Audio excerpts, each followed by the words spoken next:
இப்போ தாய்க்கிழவி ரிலீஸ் வந்ததுக்கு அப்புறம் உங்களுடைய பெயர் நிறைய பேரால தெரியப்படுது, அறியப்படுது. இப்ப இது வாய்ப்பு எப்படி கிடைச்சது? இதனால உங்களுக்கு கிடைச்ச மறக்க முடியாத பாராட்டுன்னா எது சொல்லுவீங்க? வாய்ப்பு எப்படி கிடைச்சதுங்க சொல்லிடுறேன் ஃபர்ஸ்ட்டு. மை டியர் சிஸ்டர்னு ஒரு படம் உனக்கு தெரியும்.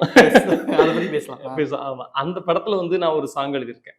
அருமை. நிவாஸ் கே பிரசன்னா சார் தான் மியூசிக்கு. அப்ப அதுல நம்ம பிரபு ஜெயராம் டைரக்ஷன், அருள்நிதி சார் படம். அதுல ஒரு சாங் எழுதினத பார்த்தா நிவாஸ் கே பிரசன்னா சார் வந்து ஜெகட் ஏதோ ஒரு ஒரு வித்தியாசமான சொல்லாட்சி இருக்கு, ஒரு நல்ல இலக்கியம் இருக்கு, சவுண்டிங் சென்ஸ் இருக்கு. இதெல்லாம் இப்போ பார்த்தீங்கன்னா இது எல்லாத்தையும் கிணத்தக்கான ஆடியோ லான்ச்சில் இதெல்லாம் நிவாஸ் சார் சொன்ன வார்த்தை. இதெல்லாம் உங்ககிட்ட இருக்கு ஜெகன், உங்களை நான் கரெக்டாக பயன்படுத்துறேன், வெயிட் பண்ணுங்கன்னு சொல்லியிருந்தாப்புல. அப்புறம் திடீர்னு ஒரு நாள் ஃபோன் பண்ணார். ஃபோன் பண்ணி இந்த மாதிரி எஸ்கே ப்ரொடக்ஷன் ஒரு படம் நான் சைன் பண்ணியிருக்கேன், அந்த டேரக்டரை போய் நீங்கள் பாருங்கள், எனக்கு என்னவோ உங்களுக்கு ரொம்ப செட் ஆயிரும், இந்த படம் உங்களுக்கு ஒர்க் ஆகும். நிவாஸ் சாருக்கு வந்து உள் மனசுல ஏதோ ஒன்று சொல்லும், அது சொன்னது கரெக்டாக நடக்கும். சீரியஸா அவர் ஒரு இசை இளையராஜா இசை புத்தர்னு சொல்லுவாங்களா, நிவாஸ் சாரை இசை சித்தர்னு சொல்லலாம். சீரியஸ்லி செய் அந்த மாதிரி அவர் சொன்னாரு. அதுக்கப்புறம் டேரக்டரை போய் பார்த்தோம், அது நடந்துச்சு. அதனால இந்த வாய்ப்பு வந்து ஐயா நிவாஸ் கே பிரசன்னா தலைவர் மூலமா தான் வந்துச்சு.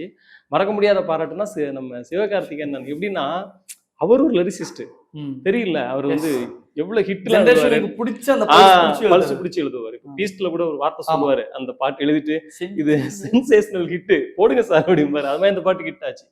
தாய்க்கிழமை ஓப்பனிங் சாங் அந்த முருகன் சாங் அவர் எழுதுனது. நிறைய பேர் இப்போ கூட ட்விட்டர்ல கேட்பாங்க, அந்த பாட்டு சீக்கிரம், இந்த பாட்டு பயங்கரமா இருக்கு அப்படின்னு சொன்னாங்க இல்லையா. ஸோ அவர் வந்து என்ன சொன்னாரான்னா, லிரிக்ஸ் கேட்டுட்டு ஃபோன் பண்ணி நிவாஸுக்கு சொன்னாராம், லிரிக்ஸ் சூப்பரா எழுதியிருக்காரு, சொல்லிருங்க அவர்கிட்ட மறக்காம அப்படின்னா. உடனே மறந்துடக்கூடாது, நிவாஸ் சார் உடனே ஃபோன் பண்ணி எங்க லிரிக்ஸ் ரொம்ப நல்லா இருக்குன்னு சொன்னாரு அப்படின்னு சொன்னாரு. அது ரொம்ப ஹாப்பி. அப்புறம் அந்த ப்ரீ ரிலீஸ் ஈவெண்ட்ல வந்து எங்க 2 பேரையும் மேடையில் ஏற்றி அப்பவும் கீழே ரொம்ப சொன்னாரு, சூப்பரு, நல்லா எழுதுறீங்க அப்படி சொல்லிட்டு பாராட்டினாரு. அது பேசுனதுக்கு ஒரு தனி பாராட்டு, எழுதுனதுக்கு ஒரு தனி. அது எனக்கு ரொம்ப மறக்க முடியாம இருந்துச்சு.